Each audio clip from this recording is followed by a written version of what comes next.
Hello friend, ସିନ୍ଦୁର ଖେଳ ସିରିଏଲରେ ଆପଣମାନେ ଆଗାମୀ ଅଧ୍ୟାୟରେ ଦେଖିବାକୁ ପାଇବେ ଅଂଶର ପରିବାରରେ ଝଗଡ଼ା ଲାଗୁଛନ୍ତି।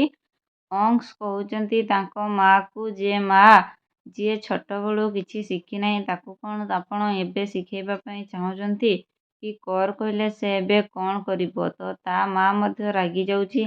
କ'ଣ ଅଂଶଙ୍କ ପରିବାରରେ ଝଗଡ଼ା ହେବ? ଜାଣିବା ପାଇଁ ଭିଡ଼ିଓଟିକୁ ଶେଷ ପର୍ଯ୍ୟନ୍ତ ଦେଖନ୍ତୁ। ଯଦି ଚ୍ୟାନେଲରେ ନୂଆ ଆସିଛନ୍ତି ଚ୍ୟାନେଲକୁ ସବସ୍କ୍ରାଇବ୍ କରିଦିଅନ୍ତୁ ଓ ପାଖରେ ଥିବା ନୋଟିଫିକେସନ୍ ବେଲକୁ କ୍ଲିକ୍ କରିଦିଅନ୍ତୁ, ଯାହାଫଳରେ ସିନ୍ଦୁର ଖେଳ ସିରିଏଲରେ ଆଗାମୀ ଅଧ୍ୟାୟରେ କ'ଣ ହେବ ଜାଣିପାରିବେ।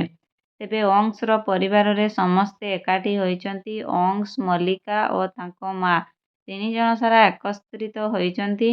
ଅଂଶ ତାଙ୍କ ମାଆକୁ କହୁଛି, ମା, ଯେ କି ଛୋଟ ପିଲାଟି ବେଳରୁ କେବେ କିଛି କରିନାହିଁ କି ସେ କିଛି ଶିଖିନାହିଁ, ତାକୁ ତମେ କହିଲେ କ'ଣ ସେ ଜାଣିପାରିବ? ତମେ ତ ଜାଣିଥିଲ ନା ମା, ଯେ ମଲ୍ଲିକା ସେ ବିଷୟରେ କିଛି ଜାଣିନଥିଲେ ବୋଲି, ତଥାପି କ'ଣ ତାକେ ତୁମେ ବୋହୂ କରିବା ପାଇଁ ଚାହିଁଲ?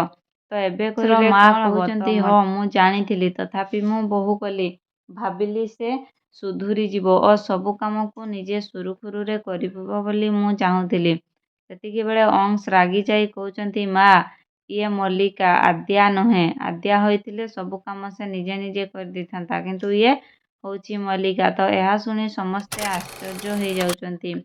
ତା ମା, ମଲ୍ଲିକା, ଅଂଶ ପରିବାର ଲୋକ ସମସ୍ତେ ଆଶ୍ଚର୍ଯ୍ୟ ହେଇଯାଉଛନ୍ତି। ଏପଟେ ଦିବ୍ୟାର କାଲି ଜନ୍ମଦିନ ଥାଏ। ତ ଦିବ୍ୟାର ସ୍ୱାମୀ ଆସୁ ଆସୁ ଟିକେ ଡେରି ହେଇଗଲା। ସେତିକିବେଳେ ଆଦ୍ୟା କହୁଛି, ନିଜ ସ୍ତ୍ରୀର ଜନ୍ମଦିନକୁ ତୁମେ କିପରି ଭୁଲି ଯାଉଛ ବୋଲି। ତ ସ୍ୱାମୀ କହୁଛନ୍ତି, ମୋର ଭୁଲ ହେଇଯାଇଛି। ତ ଆଦ୍ୟା କହୁଛି, ଏମିତି ଭୁଲ ହେଲେ କ୍ଷମା ମାଗିଲେ କ'ଣ ହେବ?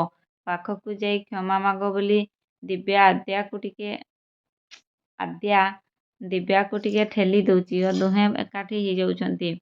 ତ ସେପଟେ ଏହା ଦେଖି ଆନ୍ୟା ବହୁତ ଖୁସି ହେଇଯାଉଛି ଓ ଯେତେବେଳେ ଦିବ୍ୟା ତା ସ୍ୱାମୀକୁ କୁଣ୍ଢଉଛି, ସେତିକିବେଳେ ଆଦ୍ୟା ଆନ୍ୟାର ଆଖିକୁ ବୁଜି ଦେଉଛି। ଆନ୍ୟା କହୁଛି, ମା, ଛାଡ଼ ନା, ମୋତେ ବି ଦେଖିବା, ମୁଁ ବି ଟିକେ ଛାଡ଼ ନା, ମୋତେ ବି ଟିକେ ଦେଖେ, ମୁଁ ବି ଟିକେ ଦେଖେ ବୋଲି ସେ କହୁଛି।